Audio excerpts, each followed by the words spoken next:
The executive of the Trinidad and Tobago Powerboat Association are confident they can have a safe and successful 2020 Great Race. After a postponement of the initial race, permission was given for the event to be held on September 26th. Fuentes has more.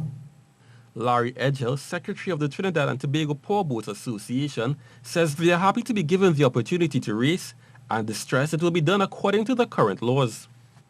Running the 2020 Great Race was a big effort for us. Obviously, as you may be aware, the Great Race is one of the longest running offshore races in the world. This will be the 52nd consecutive year we will run the Great Race. But having that all was dependent on the government regulations. Obviously, we did not want to contravene any regulations or break any rules. So it all depended on the government's position on helping us.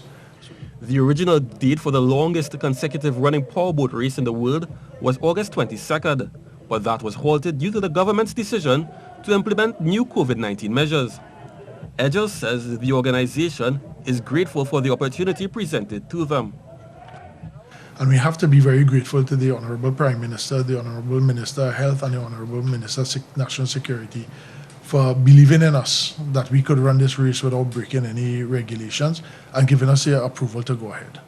He says the competitors all want to race and they expect a large turnout for this year's race, with 27 boats expected to face the starters.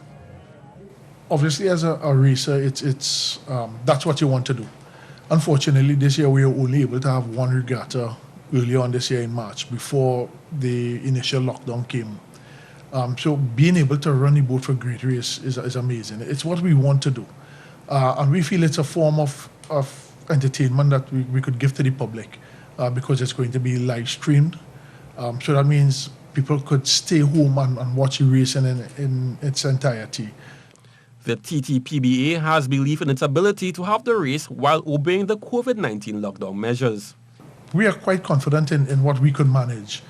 We will be speaking with the Trinidad and Tobago Police Service as well as the Trinidad and Tobago Coast Guard, and we will be asking the police to help us with patrols in areas where crowds normally gather. For instance, in Tobago and Tobago, the foreshore, and in Caranage, Chaguaramas, where we have large crowds coming out for the race.